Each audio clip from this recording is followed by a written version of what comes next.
So the setup looking great. We obviously can't see loose. Okay, we want to make sure we can try and put it a bit loose through that the grip and your arms.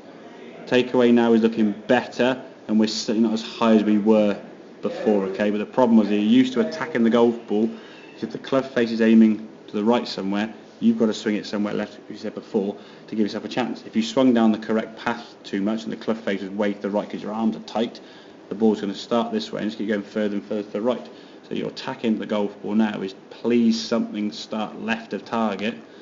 Club now coming way to the left, their arms well away from your body, arms out in front, and creates that sort of shape of shot there, which can sometimes work okay, but in the winter it's steeper. We said before, in the ground with the heavy sort of mud now on the grass, it's really going to affect your strike. So here now as the club goes up, this is a shorter swing.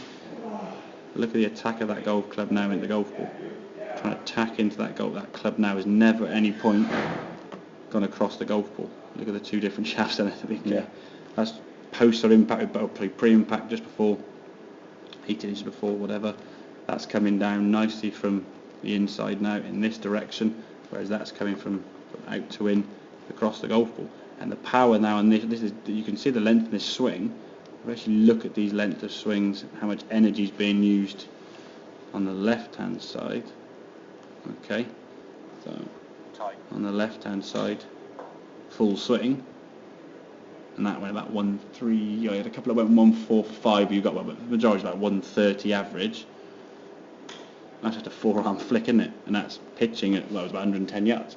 So that's 10, 20 yards less with a backswing length of there compared to a backswing length of there. Purely because you're getting a more efficient contact. If we can get that backswing length onto the right hand one and the same impact conditions, 140, 150 with 7-iron averaging, okay? And again, it's a lot more efficient to golf ball. So that for me, I would say down the range of it in golf balls, try and get a golf club like so, aiming out to the right. Do your warm up, hitting shots, maybe with a head cover there on the right side if you want to. Just give you some feedback. Okay. Just make sure the range is quiet so you go. Or you can, I mean, some people what they can do, you can put where the tee peg will actually sit in the mat. Put the golf ball. If you sort of imagine the golf ball being, tiny drawings, the golf ball being sort of somewhere there, with a tee peg on the outside. If you were to come out to into the golf ball, you did the tee peg. So you wouldn't move the tee peg, but you'd definitely hear a contact of a sort of the club hitting the rubber, sort of making that noise. So that would give you feedback that way without the head covers going back and forth on the driving range. So put a golf ball there next to the tee peg and give yourself that as the point of contact to try and avoid, okay?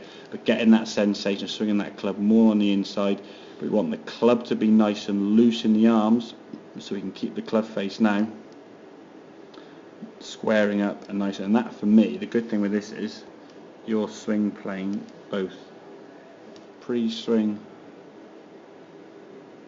and on the backswing, are pretty much on the same sort of line, whereas this one here now is quite high up there, okay, and as we come through that one there, that club working a lot lower left there through the golf ball, and it looks a bit tucked up anyway, doesn't it, to be fair? It all looks very sort of contorted. That just looks a lot smoother transition through the golf ball. There's a lot more speed on the left hand one, to be fair, but just a lot easier, more natural move, and not really losing any distance there. You're actually gaining distance on the length of swing. We can combine that with a full swing. That swing plane now for me is good.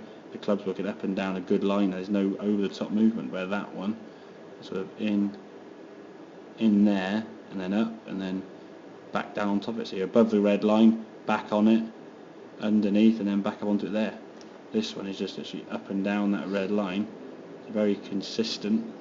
I think one of the problems I've got as well is when I get past there, the club doesn't go. It goes. But that for me is if you turn your body more, the club then will just continue on that sort of angle and continue on up to there, and that's just something to practice. So what you would do is then you'd hit shots and say, okay, we'll call that 50% swing. It's probably a bit more than that, but we'll say for easier numbers, 50% swing. You get the shots you're getting now. You then gradually increase that to 65, 70 or whatever, and find at what length of backswing does it start going that way. Okay, over the top. Okay, and then you practice at that level and that distance. Okay, and when you find you can do it at that level, then you move on to the next one, and then so on and so forth. So that would be sort of, for me, the plan going forward through the winter, especially. We're coming to a time of year now where the ground's going to be pretty bogging and muddy and horrible, and the wind's going to be blowing a gale and it's horrible and cold. So you'll Yeah. probably find, I would say, generally people's play in the winter compared to their play in the practice sort of flips over. Like say in the summertime it's like 70-30 of play practice, and the winter it's probably 70-30 practice to play. Yeah, I mean, Give this or is why I take. kind of planned on doing this now. Yeah, because I can just exactly. Yeah, and I say try and iron it out in the range. exactly. Yeah, and the things you can. And that's the good thing. Hopefully now you can go to the range with that club on the ground, with some practice drills to work on there, with some sort of swings and ideas of how to get the club back to target and what it should feel like and look like. And like I say, if needs be, for me, setup's great. So if you want to sort of screen grab that image there now, you can give it as a reminder. Okay, taking the golf club away, that for me is now good, over your toes nicely, so we're okay with that position there. Halfway back, and roughly your club there. It's a smidgen high with the hands. If the hands are a little bit lower, then that angle would be obviously a bit more onto the golf ball. Yeah. Marginal now, okay. The club coming back down, that for me is probably your biggest, if you're going to look at anything on the camera, look for that sort of image there. What's the club looking like when it's coming into the golf ball? Yeah. Okay. If we see it coming out to win, what on the backswing is causing that? Is the club going too high on the backswing, as it could be? Or is it the first bit down just coming over the top there with the arms? Okay. So the takeaway... The takeaway's not too bad. Yeah. Before, because with that Yeah, phrase, I've pulled it that's behind not... me, and I'd be looking at that thinking, oh, that's wrong. I would say it's probably looking at the camera. That's probably over your toes. Oh, okay. I would say. I mean, when you look at sometimes where you film the cameras, what you're looking to try and film is basically down the middle. Sorry, Right. down the middle of the person there. Yeah. If you put the camera here, when the club is then here, it will look further on the inside. So be careful where you sort of put your camera on the chair or whoever films it. If it's too far behind the golf ball, for example, when your arm's over here, the club's going to look no further behind you. Yeah. So you want to be between body and ball, basically. So you can sort of see the camera. The club is actually then going to be coming towards you as the camera, rather than too far inside. Yeah, I would say from where you are there with the golf club, that's not too bad. Right. It's a smidgen inside, but with more clutching at straws, that's not a problem. Yeah. That there's a slight rise up. The hands will obviously be working a bit lower around your body, but for the most part, it's generally a better move, resulting in a position you can bring the golf club back to, striking the ball nicely.